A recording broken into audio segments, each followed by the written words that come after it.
All right, let's do this. Hello, everyone. Thanks so much for being here after this whole week. I know that we're all like in kind of low battery mode. Yeah. We're going to go through that.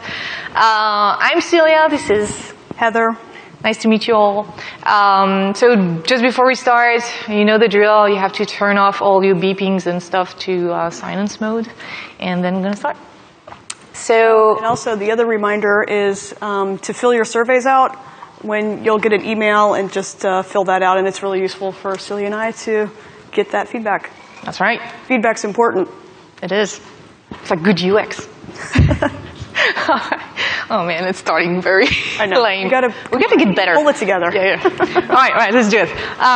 So my name is Celia. I have a PhD in cognitive psychology.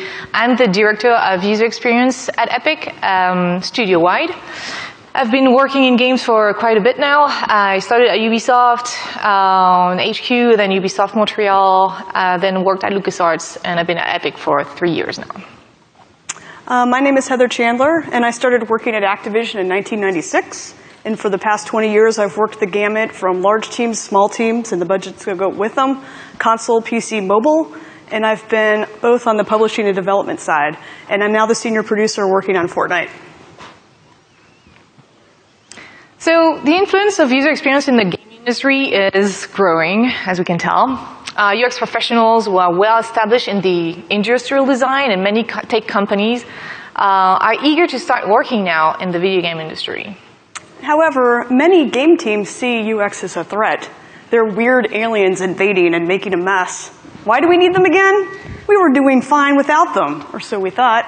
Sure. This is kind of what happened at Epic, and the purpose of this talk is to provide both perspectives so there's better understanding between development and UX. If we understand each other, we get more out of the relationship. The relationship got off to a rocky start. The UX team was pushing to do lots of testing early in the process so that they could acquire useful insights. But the production team thought there were bigger challenges to deal with, and they already knew there were UX issues, but they were planning to fix them later. I've heard that before. Yeah. So before we start, a quick explanation of how Epic is structured. We have different product teams. So Unreal Tournament, Paragon, Fortnite, Spyjinx, UE4. And since Epic is now self-published, we have also operation and support teams. So we have a publishing team, we have consumer insights team, we have UX team, and marketing team. There are UX designers within the product teams, but the UX team provides extra help on UX design if needed, and provides the tools, methodology, and knowledge to conduct UX analysis and UX research. The UX team is supporting all of these product teams. Fortnite was the pioneering team that first started to work with UX. Fortnite is currently live in its alpha stage. It's an action-building game with RPG mechanics. So let's start by discussing misconceptions. In many ways, UX is a hedgehog that wants to hug the dev team and be loved and helpful. From the dev team perspective, the spikes aren't too appealing, and this new creature is suspicious. But it's all a matter of perspective, right? So let's start from the UX perspective. Okay, you can go first. Yeah, we apologize for the lame jokes. We have whole Here's a quick definition of UX. It's what it is like for the targeted user to interact with the software, including how engaging the experiences related to the design intention. So UX is mainly about making sure the design and business intents are the ones ultimately experienced by the target audience of a product, system, or service. It uses neuroscience and psychology knowledge and applies game user research methodologies such as playtest, but also analytics, to make sure that the game has good usability and also is immersive. UX has its roots in human factors and human-computer interaction. It's about looking at how a user understands and interacts with the system without the guidance of the humans who designed it, because they're not there when the players play. So it's about aligning the developer's mental model with the players. Just a quick note, when we say UX here, we talk about the whole UX initiative. UX design, UX testing, user research, UX strategy, etc. When I started in the entertainment industry like 10 years ago, UX was not really a thing yet. My title was not UX something. The first time I had UX in my title was actually at LucasArts, so only about 4 years ago. And it wasn't even really my official title. Every time I start working with a new team, I face some misconceptions about what UX is about that I first need to debunk. So it's like my Groundhog Day of UX. Here's my top 5. UX is going to hamper the designer's creativity and make the game too easy for the players. We would never dare do such a thing, Heather. In reality, the main purpose of UX practices is to offer the experience the designers have intended to the target audience. Therefore, if your audience is hardcore gamers and the experience you want for them is suffering, then UX guidelines will absolutely help you accomplish your sadistic goals. They're not sadistic. Really sure? All this is just common sense. We don't need to test the UX. The player will definitely understand what they're supposed to do. Okay, there is some common sense for sure, although issues are always easier to spot after the fact. Actually, it's called the hindsight effect. It's a real thing, you know. Of course. Not all UX recommendations are common sense, though. The human brain is filled with perception, cognitive, and social biases that affect both the developers and the players. It's for a reason that researchers from any field use very standardized protocols to test their hypotheses. Bless you. And that's because it's very easy to miss or misinterpret what's going on. So perception is a construction of the brain. UX will help you figure out faster and more precisely what the real problems are. If there are problems. Come on.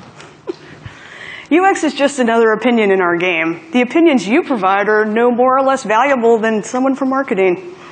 All right, I'll give you that. Game developers have to deal with many opinions from within the game team, marketing team, publishing team, executive team, you name it team. You can therefore perceive UX feedback as yet another opinion you have to deal with. You might think, this is so annoying. However, UX processes are meant to test hypotheses through rigorous research and anticipate problems through analysis. So in reality, UX experts do not give opinions. We don't do that shit. We provide an analysis based on our knowledge of the brain, our past experience, and data when it's available. Got it? Yes. We don't have enough time to do UX. We have to make the actual game. Our money is better spent elsewhere on art and programming. It's funny that you guys don't say that about QA testing. Clearly, you invest time and money ensuring the game will ship without bugs. So how can shipping a game with UX issues be less of a problem? If your game ships with critical UX issues, it's going to affect your sales and everyone will be sad.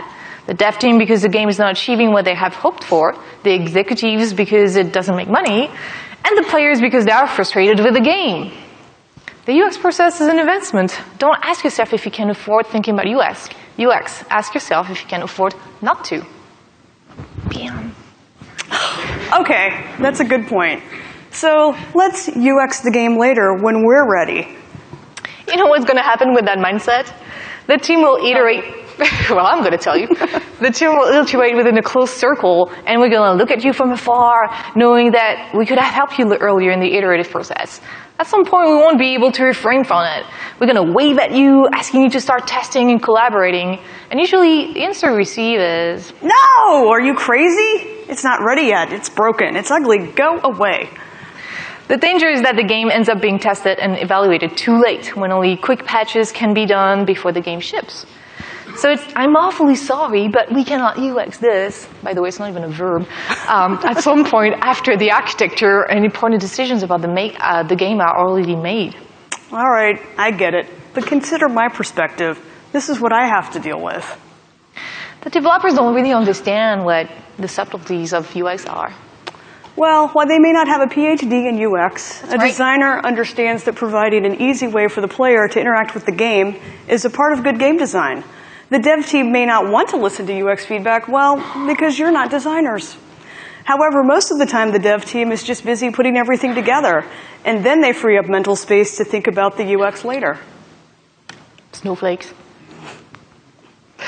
But the dev team doesn't really want to work with us. You think we're just a nuisance.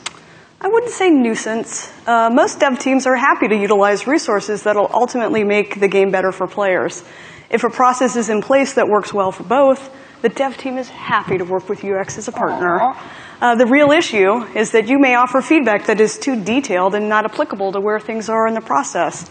We need to be aligned with what feedback is useful at any given time in the development pipeline. So if UX is not something the dev team is used to working with, time is needed to establish a working relationship. I see. But the dev team always gives the excuse that they don't have time to do UX testing. This doesn't require a lot of time on your part. We can handle all the tests and reports. I'll admit in the end, a good UX process saves time for the dev team.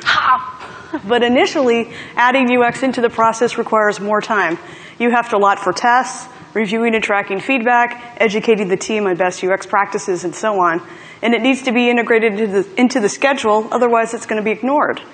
It's important to note that integrating the UX into the development process can't be done overnight and just shoehorned in. You need to prep the team, get buy-in, and come up with ways that gradually introduce it. Just having tests and generating reports is not actually integrating UX into our process. All right. But implementing UX feedback is not that hard. It's just a matter of priority, right? Your team can provide great suggestions on how to make improvements to the game. These findings and suggestions may seem simple to implement, but in reality, I have to treat this as another form of feedback in the development process and weigh it against all the other priorities. Rewriting text or changing colors may seem easy, but they still need to be tasked out, completed, and retested. Larger changes require more people, more planning, more iteration. So UX changes can be a big deal to implement, especially if planning's already been completed. Your job seems difficult. Ultimately, the UX team is another input that production has to account for. The key is to determine which inputs are going to have the most value for the game team at whatever point they are in the process. The dev team also needs to understand how to prioritize the UX feedback against things that the executives and marketing want. Since UX is based on data, it is easier to determine when a piece of feedback is useful to implement. And once it's implemented, it can be retested to see if it had the desired impact. So it does make sense for us to work together throughout the development process to get the most from the relationship. The most important thing your team can do is to gain our trust, and vice versa. It's beautiful. Now that I've said my piece and represented for the dev team, Celia is going to discuss the shift that occurred when she started to build bridges with the team.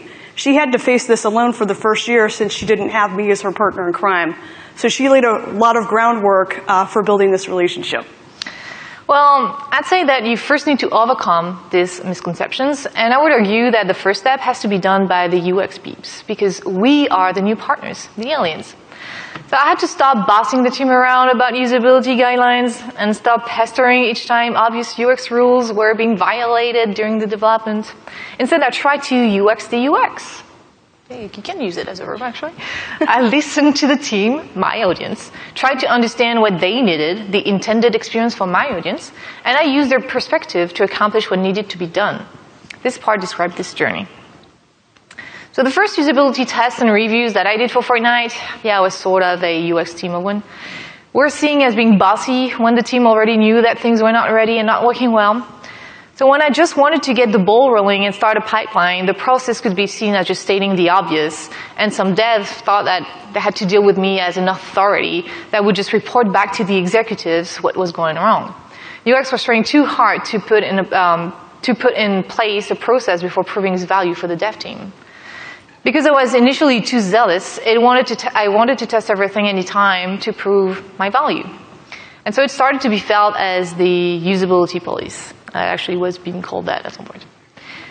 And you don't want to become too annoying. At that time, with the help of a few UX advocates, I looked at where the project was, asked questions to designers to understand the intentions, and executives to understand the business plan. Then UX test was conducted, or UX evaluation was done. UX provided a huge report of all the issues just to have a heartbeat, hoping to start a conversation and get feedback from designers to understand what was by design, what was already in the pipeline to fix, and what was new issues for them, etc. However, the report was huge.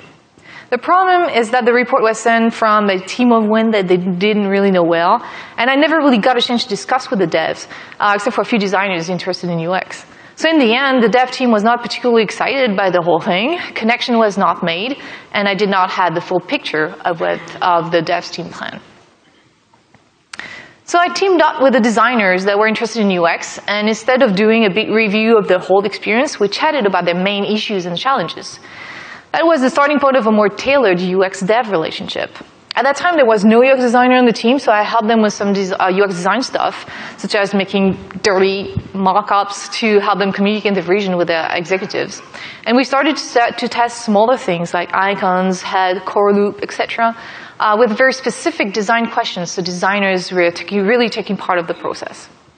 The picture on the left is my quick and dirty illustration of the designer's vision of the metagame, the home base, from about 3 years ago. So it's my dirty art to what home base is today. So I'm obviously not a UX designer, but I just use PowerPoint and threw stuff together to help everyone visualizing the design direction. When Epic was ready to build a UX lab fairly fast, which was great, a lot of people wanted that we stream the tests so the devs could watch them from the desk. I refused. I wanted the UX secret room to become a place where not only we could physically be behind the players, but also be a place where we could joke and exchange ideas. Watching a playtest then became a commitment, not something the devs could do while multitasking, and a social experience with other dev team members, UX team members. Therefore, the secret room is completely soundproofed and has a cool ambience. It became a place where we could mingle and even party. Once a month, I organize a party in the UX lab because why not? It's soundproofed. This is how the UX tests became a fun aspect of the process, sort of. Yes, it's hard to watch players not getting your intended design, but doing so in a casual and friendly environment makes it much better. Also, beer, Bordeaux, and chartreuse gives an extra help. Of course, you might not be able to build such a fancy lab, but there are ways to do it cheaply. Just a room where you put players, and you watch them, and you stream the capture to another room. The most important thing is that the devs should not be the ones conducting the test. Try an intern in experimental psychology or human factors to run your studies, as it's quite difficult to remove biases if you do it yourself. If you can't have someone else do it, make sure to ask a game's user research person some advice about how to run the test. They are there on LinkedIn, on Twitter, eager to help. I see a few of them here even today. I started working at Epic during the shift. I understood the value of UX based on previous games I worked on, and I was excited that Epic had a huge and entire UX department. I wanted to understand why the dev team was uncomfortable with UX and figure out how we could improve the process. When the game was early in development, the devs didn't see the value of UX feedback. The team knew that the game was very rough, and they were experimenting with various features. UX was seen to be something to do only when the designer had something they felt was ready for testing, and they treated it as another form of feedback or play testing. Yeah, they didn't fully recognize that UX feedback is more neutral and scientific when done currently. UX feedback is different because UX professionals are trained in cognitive psychology and human factors to understand HCI issues and fix them. The team was also overwhelmed at the amount of information provided. There were pages of reports, and all of the feedback was tracked in a humongous spreadsheet. The dev team felt like there wasn't enough time to thoroughly digest the feedback, determine what should be applied to the game, and at what point it should be applied. Yeah, the UX reports tend to be overwhelming for sure. But we want to be thorough. Maybe too much. Less is more, even in the UX world, so targeted tests are certainly more actionable than less overwhelming.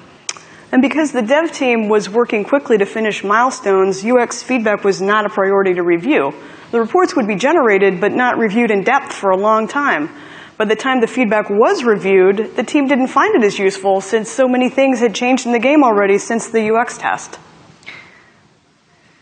Yeah, UX feedback should have priority all over other feedback because, again, if done well, it's the most neutral and scientific. It will help the team take a step back and see the game through a different and less biased perspective. So instead of approaching UX as a new process or system to shoehorn into our development pipeline, we started thinking about UX as a member of the team. We needed them to feel part of the team so that they knew the design intentions and they could adjust their feedback depending on our current challenges.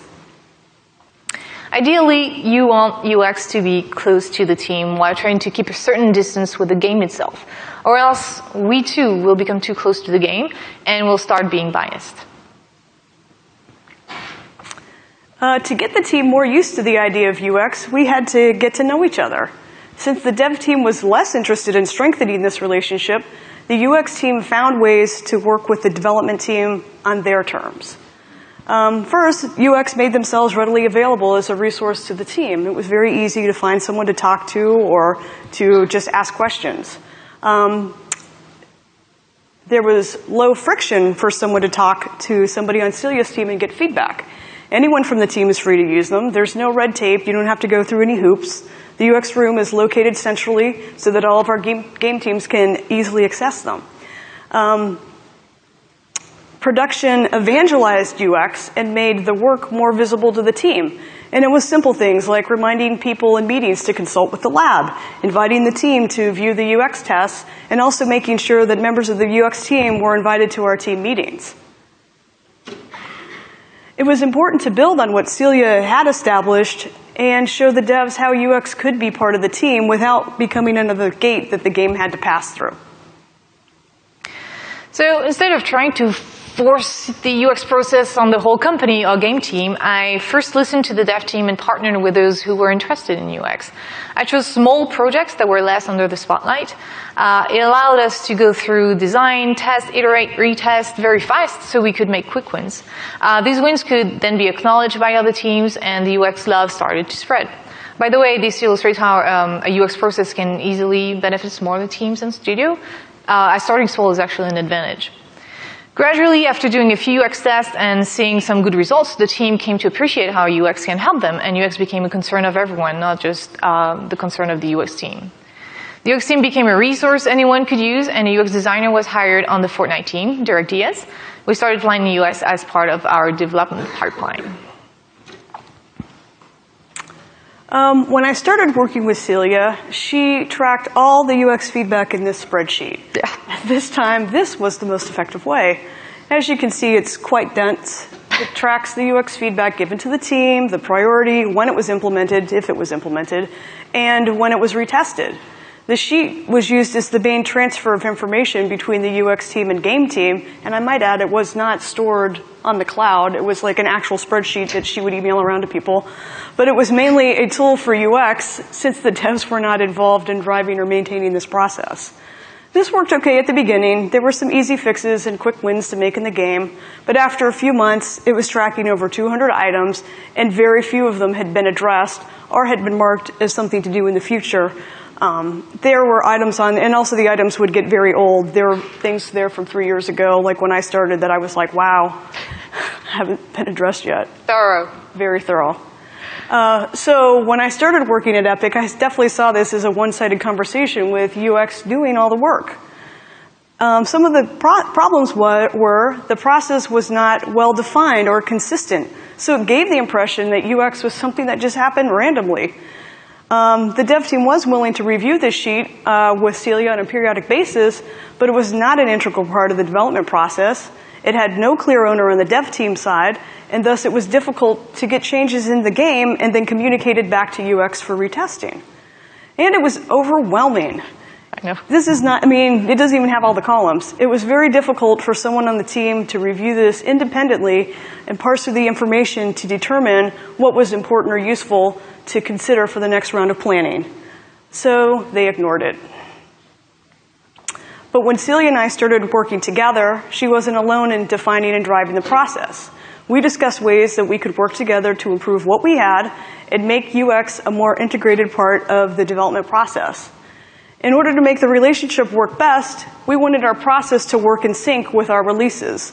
On Fortnite, we began by releasing online tests every 6 weeks and have been reducing the time between releases since then. So we work closely with UX to determine what's going to bring benefit to the new content released in our online tests. We started having weekly one-on-one meetings to revamp the process and make it more valuable for the team. We identified areas where the process needed to change. One of the first things we did was to convert all the existing UX information and feedback from the spreadsheet into Jira. Spreadsheet. This immediately made it more accessible to the team and gave UX more visibility within the priority stack of the team's work. This is a screenshot of the UX dashboard, which we use to see what needs to be implemented, triaged, and retested. We also implemented a few other ways to increase the touch points between the two teams so that we were more closely aligned on goals and priorities. We looked at the major milestones we were going to release in the next 6 months and defined the priorities of which features we wanted to test. We wanted to make sure that we closely aligned with the UX priorities and the game priorities so that there was value for the team in what was being tested. We also defined the UX testing goals for key milestones. We formalized at which points in the process we would be doing UX testing. For example, when we had a major release, we planned for a 3-day UX test on that release. And then in between releases, we would do targeted 1-day UX tests on particular features of the game. So the UX tests were part of the development schedule, and this schedule was published to the team. The teams were now aware that they had to plan for these tests, and they knew at what points they were going to happen, and so this was a step in the right direction. We also made concerted efforts to invite the team to view the UX tests, since it's really valuable to watch other people play your game, and we made sure that they used UX as a resource early and often.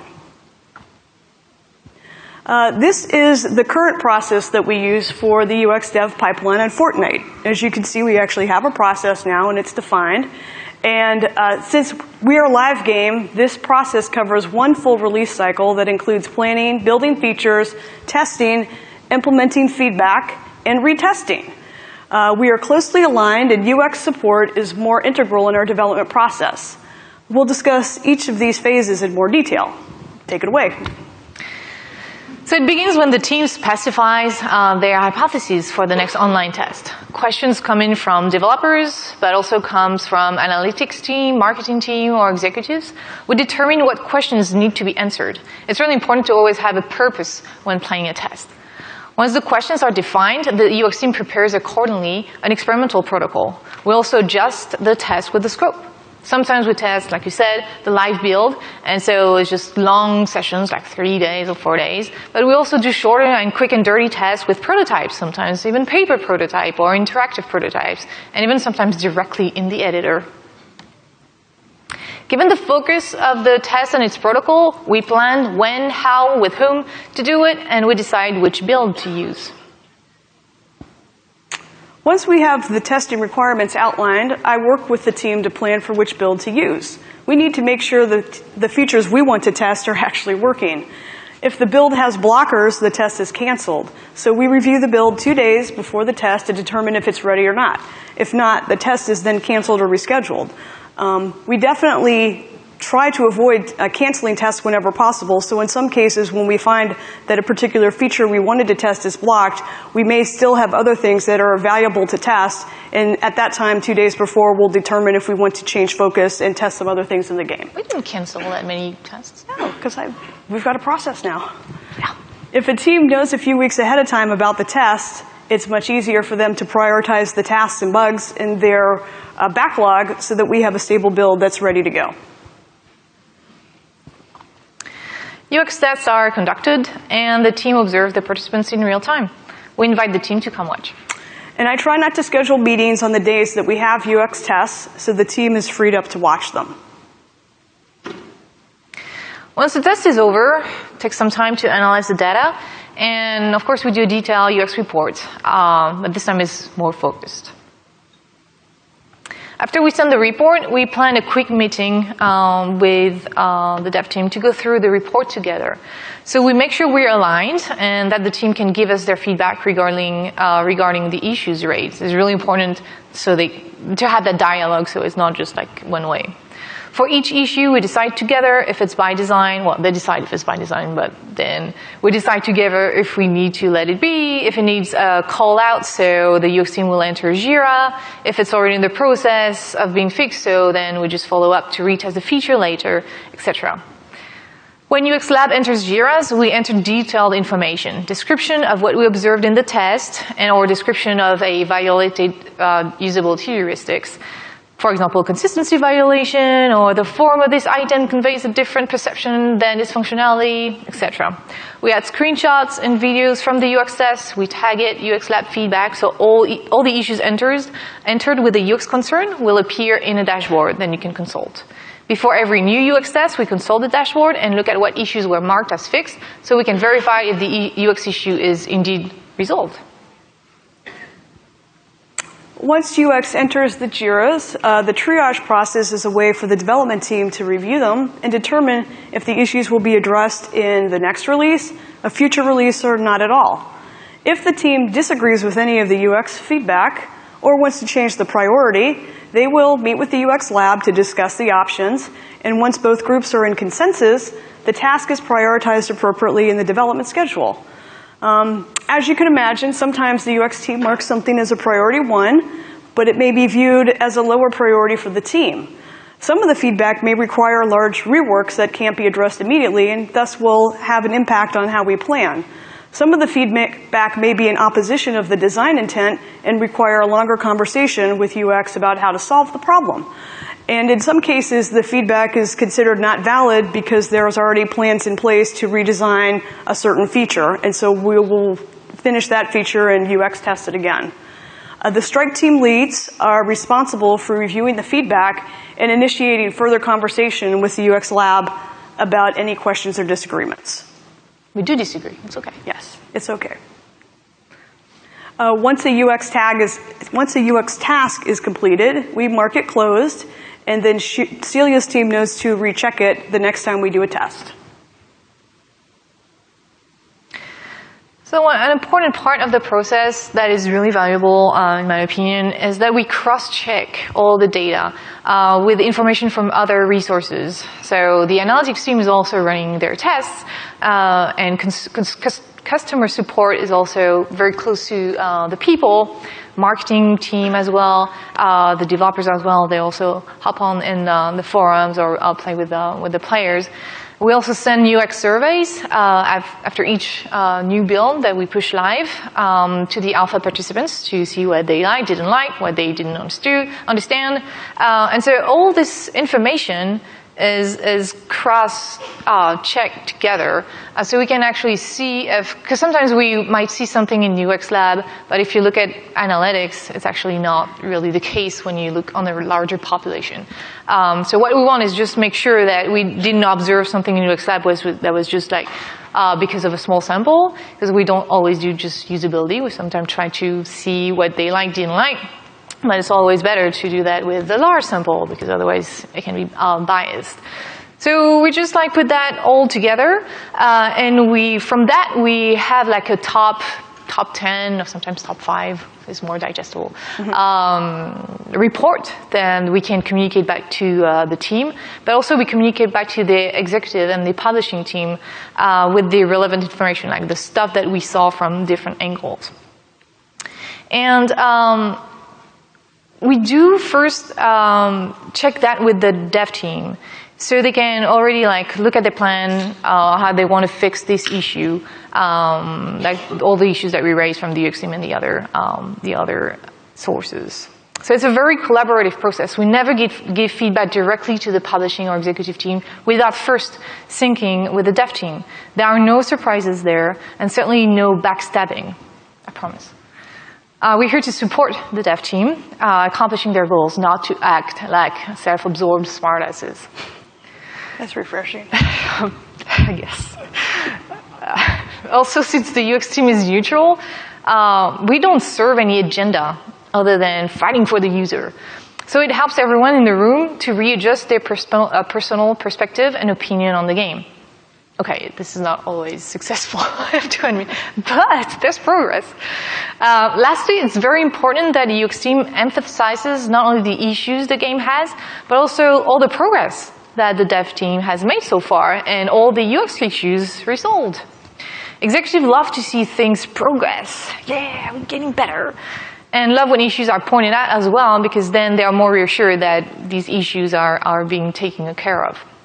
The dev team also loves when we acknowledge how much progress was made, backed up with science even. Right on.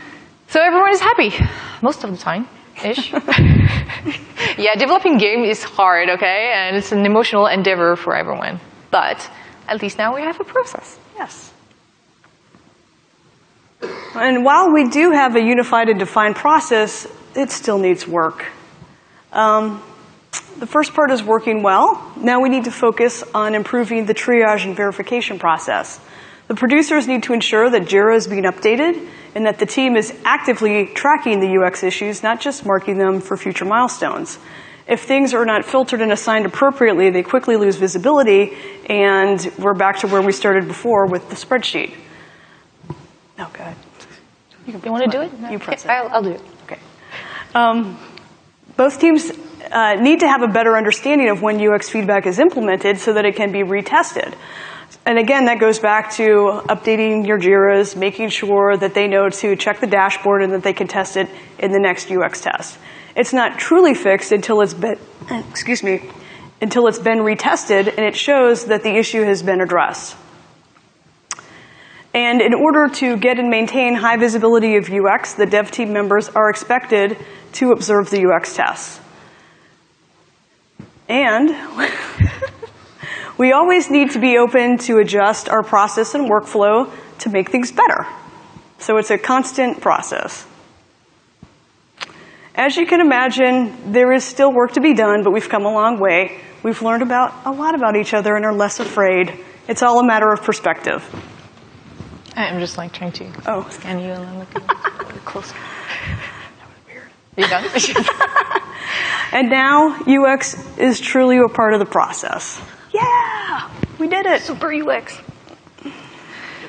I told you it was lame. And now here are some takeaways. Try to debunk the misconceptions and don't be afraid of each other. And make sure that this is done on a team-wide level. Start small with developers interested in UX to demonstrate UX quick wins. Not, I really made a mistake there trying to I want to show, how cool we can be and be thorough and like, look at all the cool shit we can fix. And it was overwhelming and it was like, oh, this, Just ignore. Yeah. And don't be the UX police. It's really not cool to be felt that way. Instead, work together to be successful and measure the things together and communicate the progress. It really has to be a collaborative process. It's very hard when the UX team is completely separated and seen as a consultant.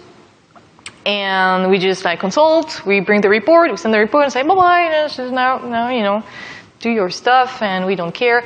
And it's not comfortable for anyone. It's not comfortable for the dev team because because we're not really part of the team and they feel that we don't necessarily understand all the problems that you have because it's actually fucking hard to make a game. It sure is. So on our end, it's easier. It's always easy to point out all the problems that you have. We're not the ones in the trenches that try to figure out all the shit. So it's very easy for you to look at that. Man, I did it again. This should not be doing that sound.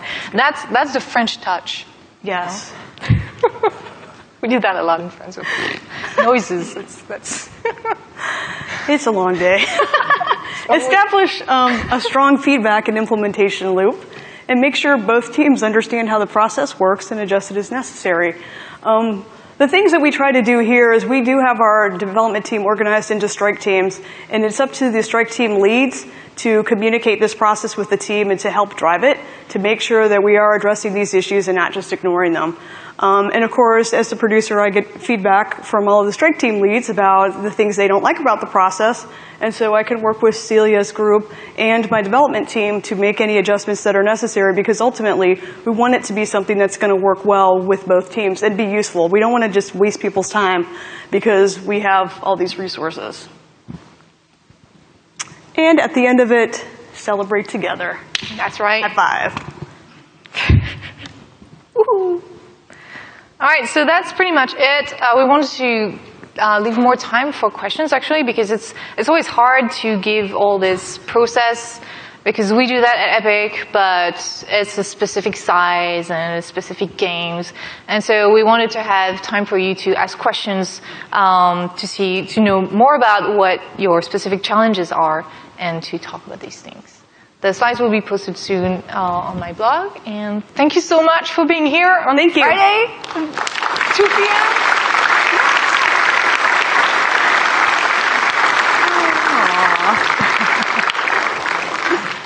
All right. Do you guys have questions?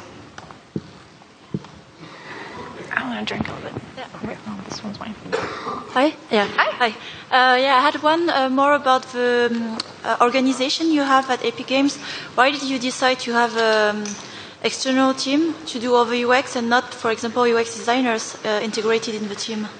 So now we have UX designers integrated in the team. It's just that when I arrived, they were not. And when I arrived, Epic was just transitioning from, they were published by Microsoft before. And so they were just transitioning to self-publishing. And so all these things, this knowledge about UX and how to make faster iteration cycles and the testing and all that, they were not really part of their process at that time. And so when I arrived here, this is exactly the first thing I said. Hey, you guys need UX designers on your team because we can help, but you need people embedded. And I know that a lot of companies now do that. But for the UX team, it's also important to be separated because if we're completely embedded on the team, we have to stay neutral, and it's very hard to be close to the team, close to the game, and not start to have feelings for that baby that you're building together. So even if sometimes if we want to be close to these guys, we have to have a certain distance to keep that neutral perspective. So you do both. You have embedded designers, but you still have a... Yes. Okay. We have UX designers on the teams, and we also provide some help when there's a lot of UX design to have. So we have a UX designer on our UX team that's just like helping the different teams for the different needs. Okay, thank you. Hi, thank you for a very interesting presentation. I was thinking it's commonly considered that it's good if developers are very passionate about their game and their genre and they're into it. And I was thinking, how do you look upon as a UX person, your passion for the genre and the gaming? Does that influence your work? Is it good, bad, or does it matter? So what's your question exactly? Your relation to the gaming experience as a gamer yourself, is it something that you can use in your work, or is it a disadvantage? I understand you don't want to be too close to the actual game you develop, but to the... Yeah, I do want to be close to the humans making the game, for sure. I'm coming from psychology, so it's really important to me to understand them and understand the problems, because if you don't understand why there are problems and why things are not getting fixed as fast as you would have, you cannot really fix the problem efficiently. So it's really important to me to be close to them, and I'm hoping that helps. Sorry, I'm not clear. I mean the gaming experience. Like, are you to be a gamer yourself? That you enjoy the kind of games you are studying? Is that important? Yeah, so that's also very important. I've seen a lot of people coming from academia that were trying to help the gaming industry, and what I've seen a lot happening, and which was probably what I was doing in the beginning, is the academia people can be, again, very thorough, very technical, and not necessarily understand what that change that seems easy is actually a huge fucking deal. And when you play games, you can actually, playing games is important, but also understanding game design is very important to also have the same language. Because if you don't speak the same language, it's like the Babel picture we have, it's never going to work. If you try to talk about things in psychology and tell them, oh, the fit's low and this and that, and people are like, what the fuck are you talking about? So you're trying to, by being a gamer, loving games and understanding why people love games and what they like about it, and by understanding game design better and their vocabulary, it's really making communication way better. Yeah, absolutely. Okay. This is how I start swearing in conversation. Okay. That's working fucking great. Thanks.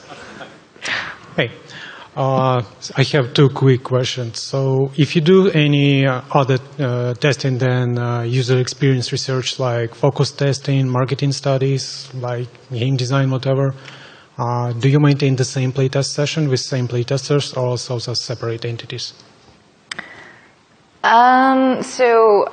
When we did everyone hear the question? You repeat it? Okay, so the question was if the marketing team or consumer insights team are doing some research, are we changing the way we're doing the research ourselves? Yeah, absolutely. We have our own things we want to do.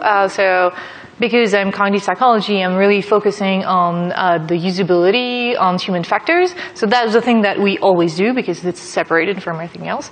But then the marketing team could have a question. Like, for example, someone said in the forum they were super annoyed by this thing, and usually people in the forums are super intense, but sometimes it's just like 1 or 2 people that are intense, and everybody else is actually fine with that feature.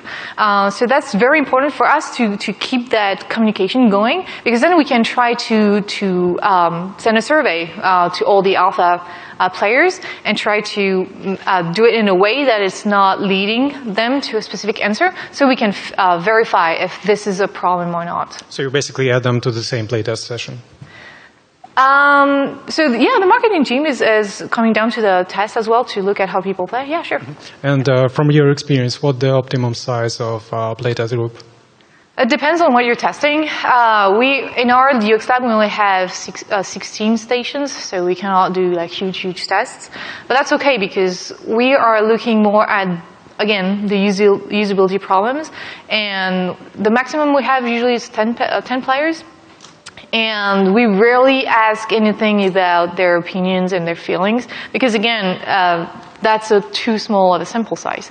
But sometimes it gives us. Sometimes we test version A, version B, and we counterbalance the order just to have a trend that's going to give us an idea. Sometimes we have to make a decision. So are we shipping with the controller A version or the control scheme B version? And we cannot test that right away in analytics or in a wide population because it's not shipped yet. So we have to make that decision.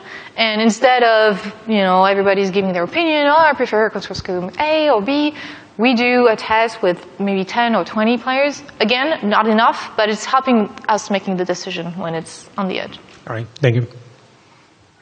Hi. Oftentimes game development starts before any code is written or designs get designed before they get implemented. Do you guys use external tools to help playtest things before development resources are dedicated to implementing them in Engine? And can you speak to that? Yeah. Do you want to answer that?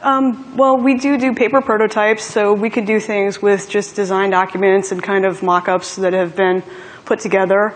We'll put like interactive UI samples together in our editor or with Flash or something, and then we can test that. So and then Celia's team will do what's called the heuristic evaluation, where they can take a quick look at stuff and write up things based on the design documentation and whatnot before we've implemented it.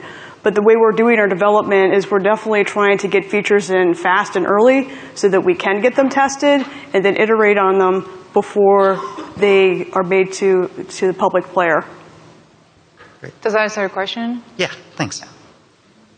Hey there. So I am a product person. I love my researchers. I love user testing. I think you guys are awesome. So yay. Because you UX, guys. fuck yeah. Yes. So I guess my question is more of a practical one. So time is an incredibly valuable resource that we never have enough. There's never enough developers. There's never enough artists and what have you. We find that by the time that we actually get user testing feedback back, that we're already sort of started developing in some ways, those particular features. From a practical standpoint, how do you actually kind of work with the schedule? Does it kind of, some of this stuff have to wait until sort of day one patch, or do you come out with, sort of updates later? How do you actually sort of reconcile the sort of bad from the good and the timing constraints that you have? Yeah, with the way we've got our releases set up, like I said, we try to release often. We're getting less and less time in between releases. So when we do like a big sort of 3-day UX thing, and that a huge amount of feedback is given to us, we try to figure out which stuff we can roll out in a hotfix or a patch with the current release, because if there's some quick wins there, we'll go ahead and do that. Some of the longer stuff, we'll say, wow, this looks like it's a higher priority to fix for the next release versus this other feature that we were planning on doing, because we really try to focus on improving the work that's already there before we start doing new work.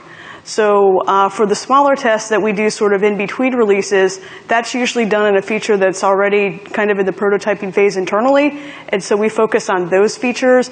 And because it's a smaller group and the report's not going to be as humongous or detailed, many times the next day they can go and talk to the UX lab, get sort of like a brief overview of key points, and then they can put that plan for that work within that sprint that they're doing so that it's ready for the next UX test that we do. Okay, so it's kind of understood that maybe something will go out that's not perfect. Yes. We try and do it later. Yeah, it's really a matter of priority.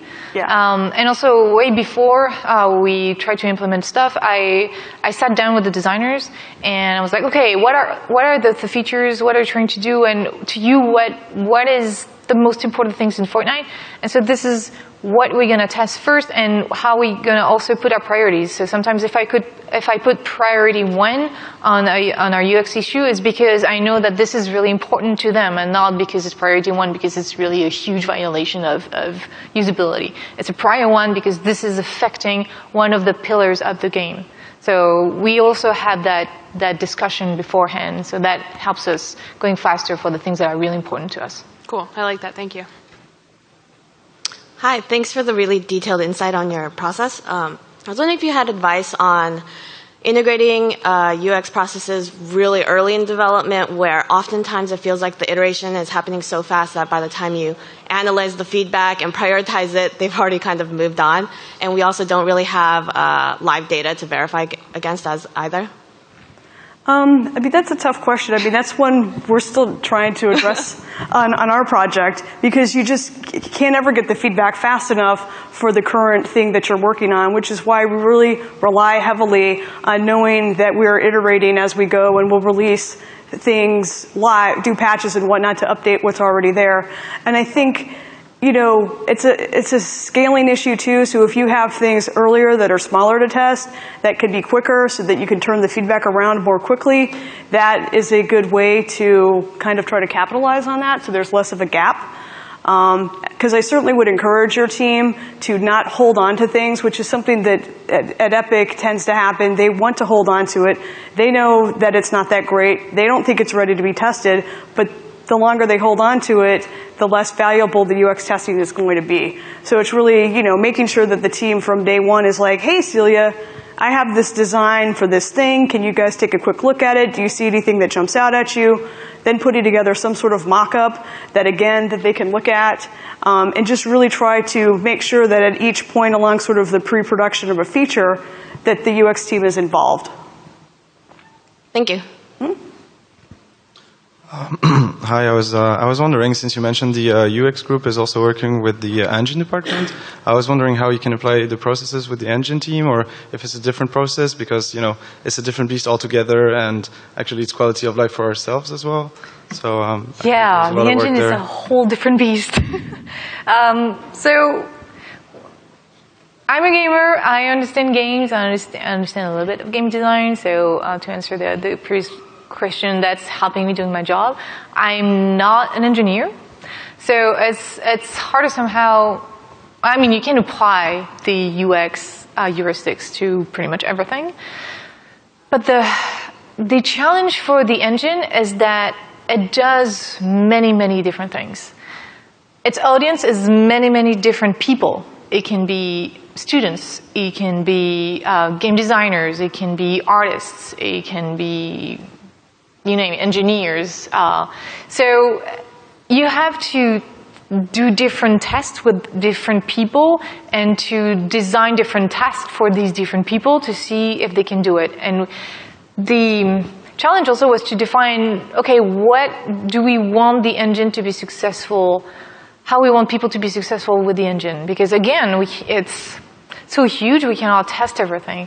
So we really try to focus on the main population that would use the engine and how they would use it. Like how an animator would primarily, yeah, exactly, use the features of the engine. And so we were designing a task to see how that would work. The thing that we did that was super useful at some point is I was like, hey, why don't we just like bring a team, a small team of people that had never used UE4, that are used to other engines that we're not going to talk about, and see how they can translate what they've been using with other engines with UE4, and see what is intuitive with UE4, what is really not intuitive with UE4. So we wanted to have, the reason why we wanted to have teams who worked with previous engines is just because we wanted them to know how to make games.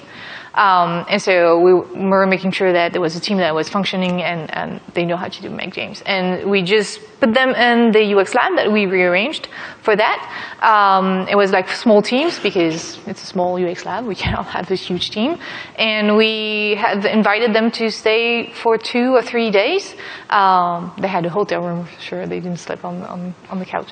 And we were just like watching what they were doing, what was their, how they were working as a team, what each member of the team was needing, what kind of hurdles they were encountering. That was super useful to watch. That helped us a lot, but we're just still scratching the surface of it. It's so deep and complex. But these are the few things that we did, and of course we're sending surveys, and we're trying to see where people drop, what really they cannot do, and we're trying to make this easier for them.